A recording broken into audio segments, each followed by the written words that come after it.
Good day to everyone. Thank you very much for having me.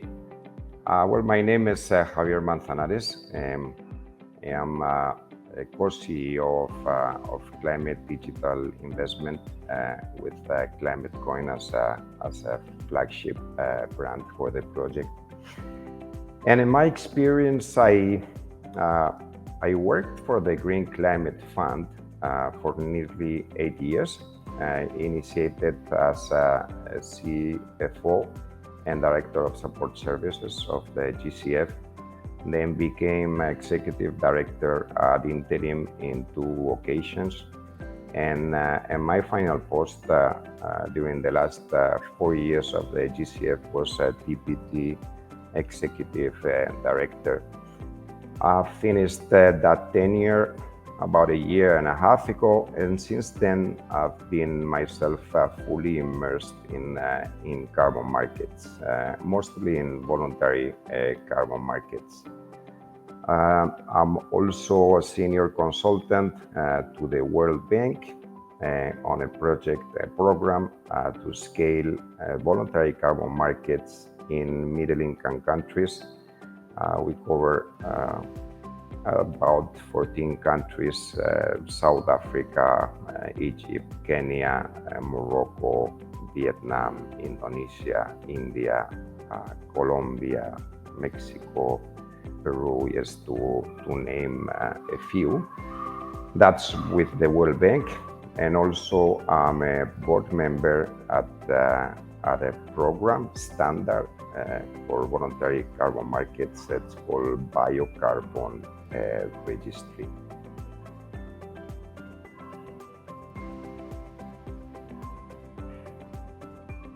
Regarding ClimateCoin is a project, is a blockchain-based project.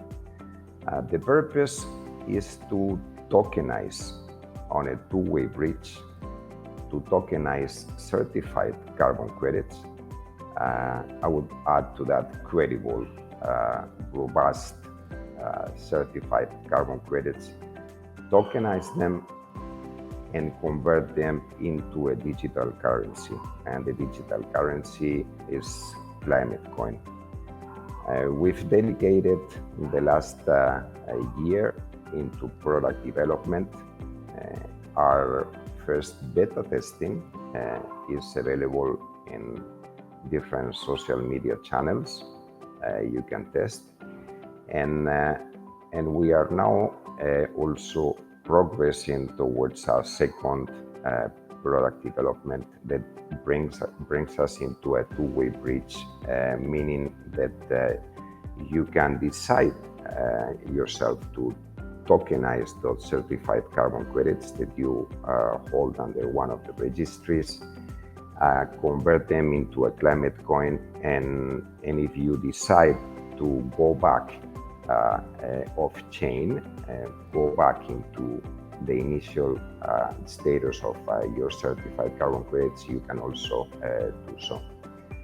ClimateCoin has already presented the proposal, the file to the Spanish Stock Exchange, the Comisión Nacional de Mercado de Valores, and we are ready for a public listing of our governance token. The governance token, we call it Climate, and we expect that to take place during the month of October.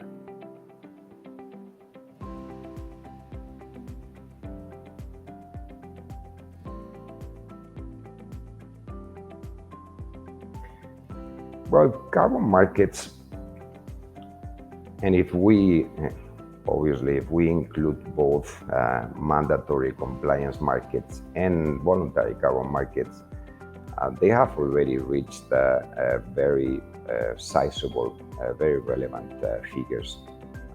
All in all, for the year 2022,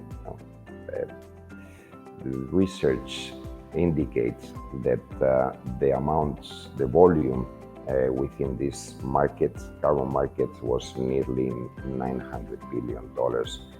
from which mostly is within compliance and mandatory carbon markets.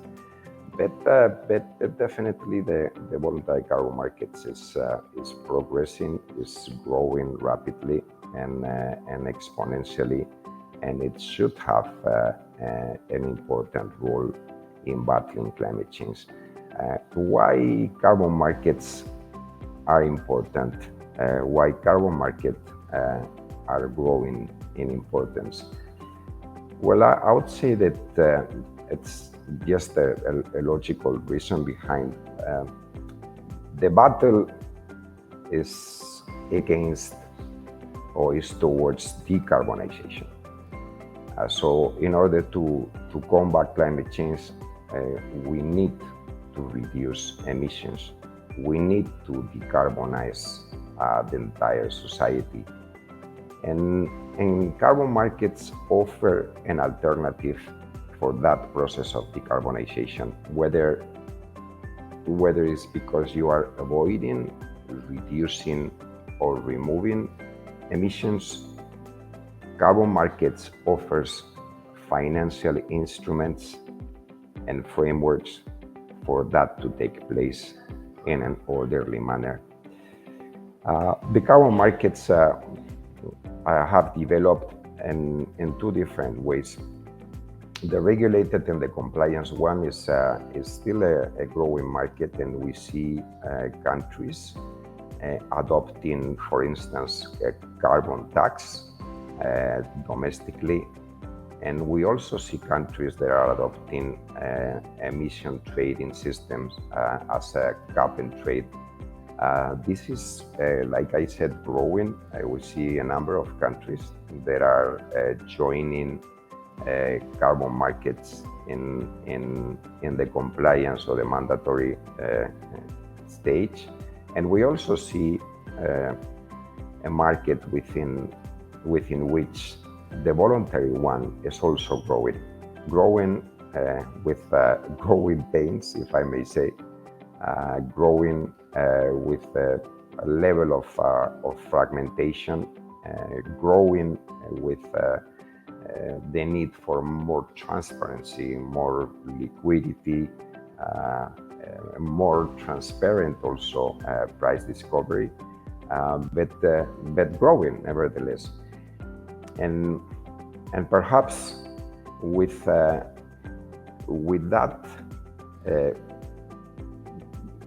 that stage of asking out loud for some sort of level of regulation within the voluntary carbon market, that is taking, in my view, it's taking too long for countries to react. This you probably have seen news in the market, in the carbon markets during the last few months, in criticizing because of the lack of integrity, and as a response to that, we have also seen a number of initiatives, frameworks that are trying to provide that level of transparency and integrity in the voluntary carbon market. This is happening, it is evolving also rapidly, and we see initiatives presenting core carbon principles like ICVCM, also supported, and with the work of VCM initiative. We see the International Chamber of Commerce, we see a task force for the voluntary carbon markets, etc. So all of this is adding into providing a greater degree of transparency. We're still missing some global or universal standards setting authority to provide that type of guidance. And in absence of that, these initiatives and framework are providing that element of additional robustness or additional transparency and integrity into the voluntary carbon markets.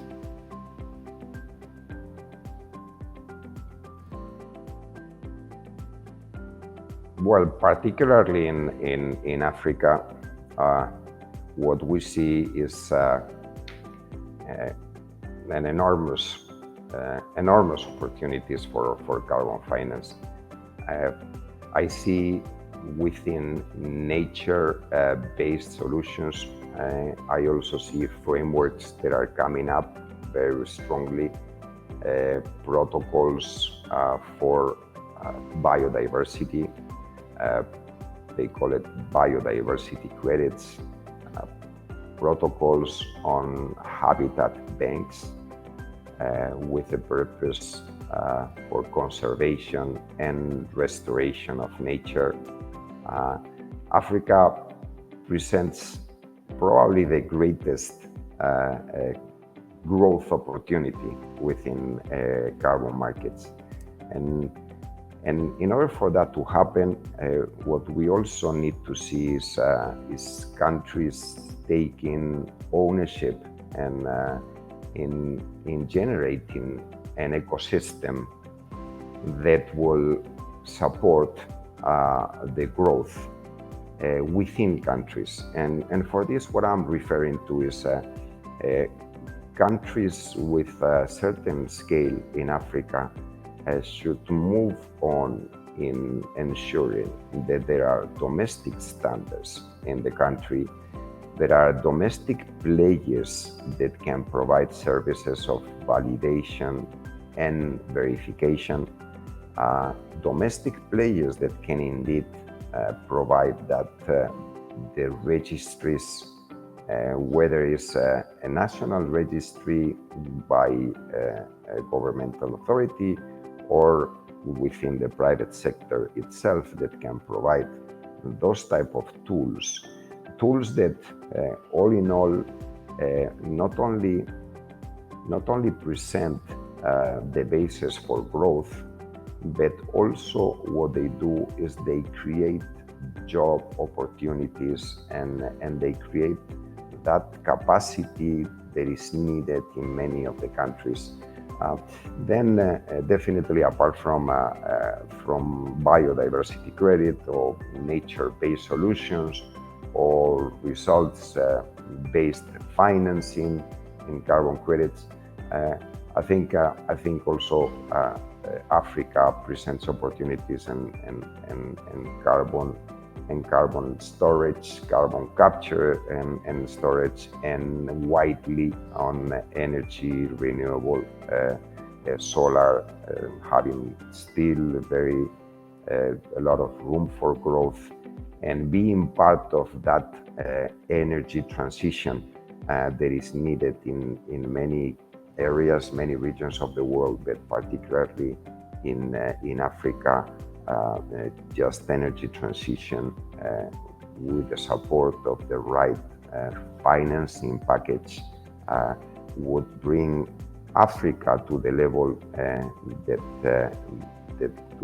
that is needed within the continent.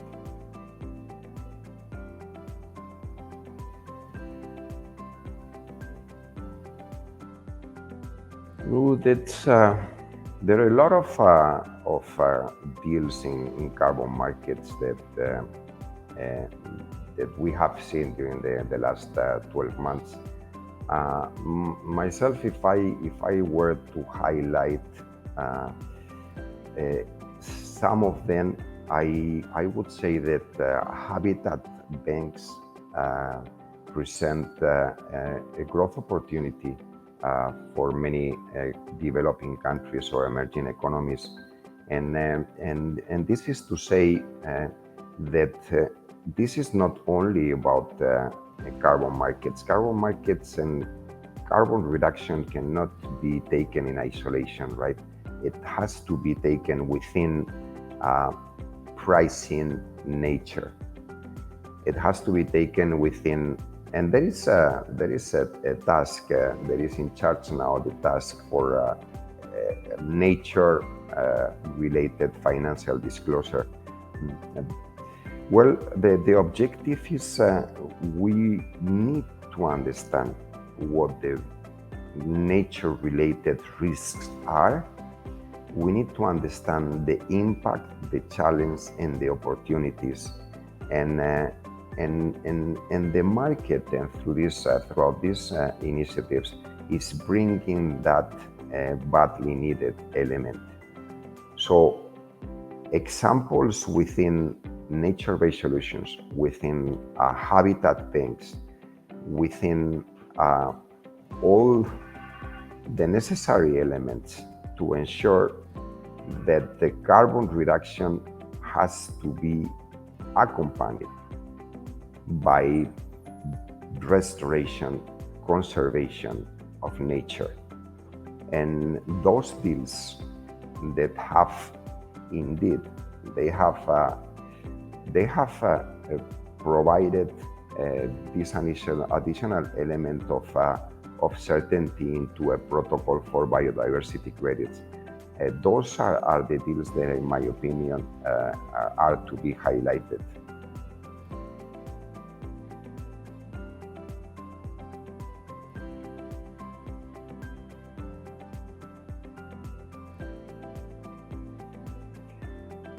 Well, that honestly remains to be seen. There are some of the financial products that we have seen that are becoming effective. There are some others that they need additional support from maybe from large multilateral development banks or regional development banks. And in my mind, what I'm referring right now is to the potential growth and importance of financial instruments like carbon insurance. We have gone and we have seen a number of standards programs that they have played and they are playing a very important role in issuing carbon credits. Some of them also an important role in providing registries, and also carbon credit ratings are coming into the picture, so as to give an additional peace of mind in the integrity and quality of those carbon credits. In my view, other financial innovative products could be and should be carbon insurance is one of them.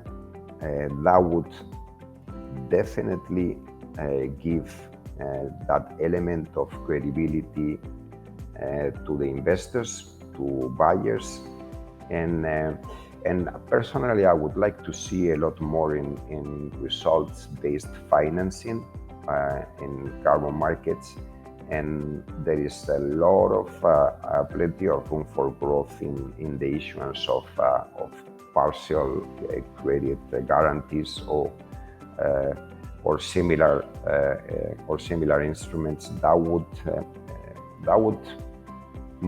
motivate buyers, that would provide buyers and investors that element of right now of uncertainty that the voluntary carbon market has gone through and still going through. Those in more innovative financial products, if they could come along, financial type of support, either from institutions like IOSCO in providing guidance and regulation to the exchanges, that would be ideal. And from the global and international context, I believe in voluntary carbon markets we are missing the leadership of international organizations, the leadership in terms of standards that all the programs can follow through, and it would be extremely useful to also have a registry that provides that type of integration. And the World Bank has done quite a bit and is doing quite a bit of work on the climate action data trust, for instance, as to provide registries and space for integration within a platform. This is the type of initiatives that the market is crying out for.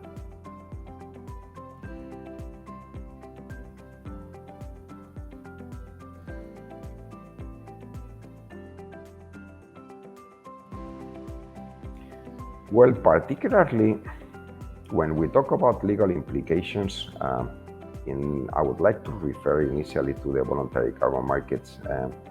This is at the nascent stage. And referring, for instance, to the work that we are doing with the World Bank in a number of countries, we're starting from the very, very initial stage, meaning what's the legal nature of carbon credits? What's the treatment country by country? At the end of the day, countries are sovereign in defining this, but we're now supporting countries, like I said, in defining legal nature. So as you can imagine, the implications are tremendous. So there are implications in terms of tax treatment, in terms of financial disclosure, in terms of legal agreements. So all of this is still being tackled, if I may say. So without clarity for investors on what's the tax implication of a company, of a financial institution or a company maintaining a portfolio of carbon credits, if there is no clarity on how to account for or what's the risk waiting on the capital of a corporation in maintaining those new assets. So if there is no clarity in that, definitely the market will take a lot longer to develop and to scale. This has been treated in a different way on the mandatory and compliance markets, and I think a proof of that is the level of growth and the vast amounts of volume of ETS markets that they have developed. They have grown quite a bit, and also it is represented at the end of the day in the pricing. So you see a price disparity between mandatory and compliance markets, and you see an enormous difference with voluntary carbon markets. Even when we talk about carbon tax, let's say if we were to speak about an average price for carbon tax, we go from $5, $6, $7 to $8, $10. In most of the countries, there are outliers with a much greater rate on carbon tax. But if the average would probably be around that $7, $8 a ton, that's carbon tax. When you go into ETS markets, now you're speaking in Europe. It varies, but let's give an average price for 2023 of 75, 85 euros a ton. And like I said, price disparity, European ETS at around perhaps $80 euros a ton. And then we move into the Californian ETS and price average on or about $40 a ton. So price disparity is not helping either. So that gives you an idea on still on the need for a more universal and more global frameworks that can provide guidance to countries in general on how to tackle these challenges that we see that, in my view, until such a time as there is some sort of regulation within the voluntary carbon markets, it's going to it's just going to be a bottleneck. It's just going to hamper the growth of voluntary carbon markets.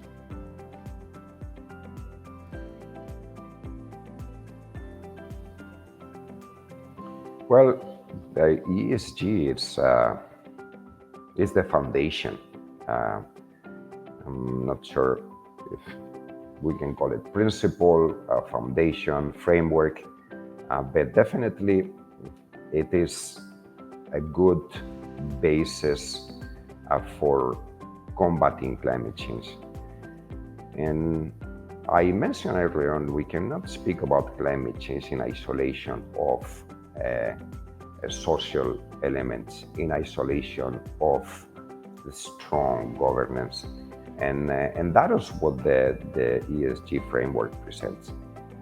ESG framework ensures for those companies that are adopting an ESG framework, they are ensuring that we, from companies' perspective, from organizations in general, so that we tackle all decisions based on 3 buckets that could definitely be presented maybe even more ambitiously into other frameworks. But if we speak more specifically about ESG, what we are trying, all of us, is that the decisions made within a corporation, decisions made within any organizations, they take into account their elements related to the environment, their elements related to social activities within the company, and within the structure, governance of the corporation, that they do present impacts. They have impacts in the society. They have impacts. They also provide challenges and opportunities, but every decision that the corporation is made has either nature-related risk, or they have social or governance-related risk. So when I speak about climate change, I speak about climate change within the context of our planet, within the context of our society. Again, this is not an isolated problem. This is a problem that has to be integrated within all the necessary responses to our society. And again, ESG is a robust framework that we can use.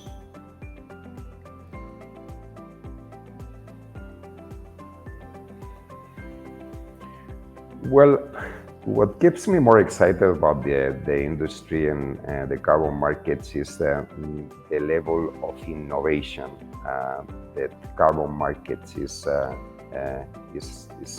presenting to our any possible context. So you talk about the blockchain, you talk about digital monitoring, reporting, and verification. You talk about new technologies and carbon capture and storage.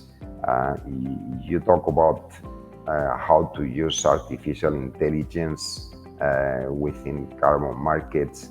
So personally, what it keeps me more excited is on how the new breakthrough technologies are impacting carbon markets, and how they are about to impact in the near future carbon markets, with the main purpose of decarbonizing economy. So by bringing new technology and by reaching a certain level of scale, we will make the usage of that technology a lot more efficient and effective. And what is I think most relevant, how to put this new technology at the service of emerging economies, developing economies, so that the transition and the decarbonization of these developing countries and emerging economies, so that the transition is fair, the transition is just, and that those polluting and those who have contributed the most to this huge level of emissions in the atmosphere, they have to pay for the bill.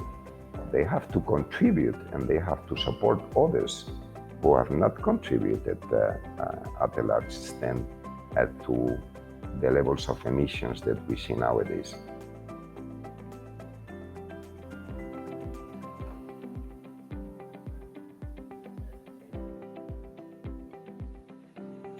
Well, we see that the Africa Green Economy Summit is coming up next year in February 2024 in Cape Town.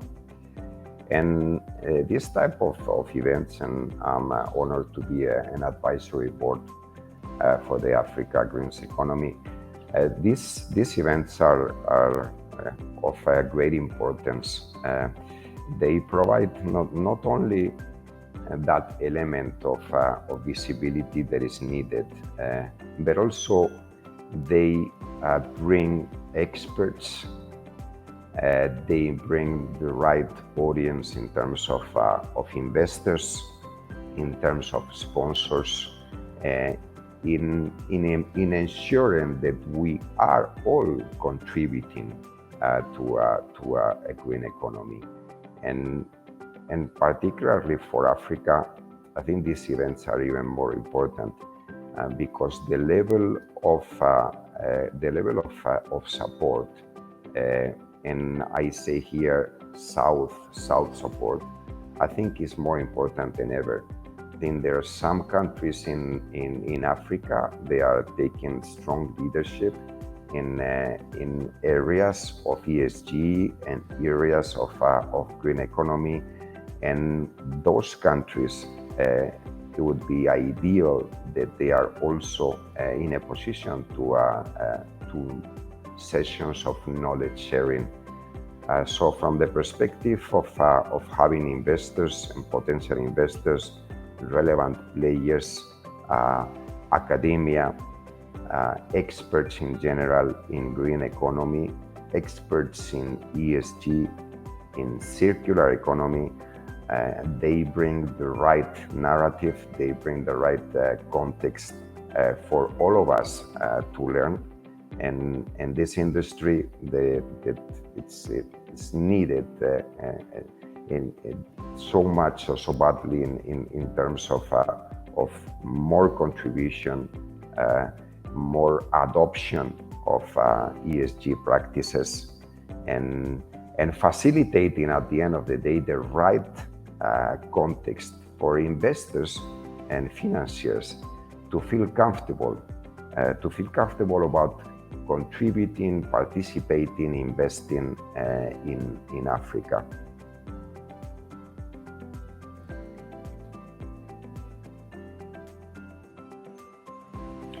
Well, from my perspective, and I say that my message is more about African countries' ownership. It is essential that African countries take the lead themselves into building the right voluntary carbon markets and mandatory carbon markets for that purpose. But that they bring the ecosystem so that the carbon market can complete the stages on a project cycle, and those stages are handled by nationals to the extent possible. So there is an opportunity for jobs, there is an opportunity for knowledge, that the countries can tackle this by themselves. So it is essential, and this is what I would like myself to summarize as part of my message.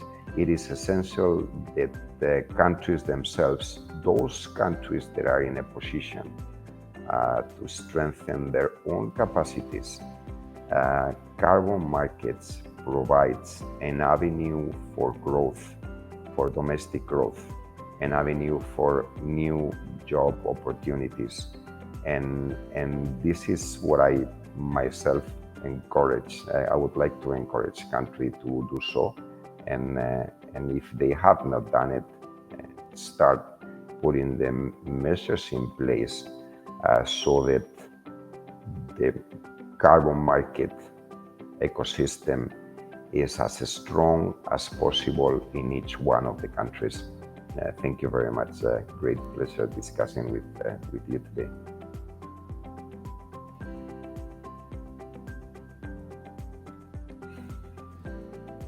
Not so much that I would myself be at your disposal if there is any follow-up conversations that we may have, and if you have an interest, obviously, for blockchain initiatives, and particularly those related to the tokenization of carbon credits, obviously. I will be very happy to speak with you in person.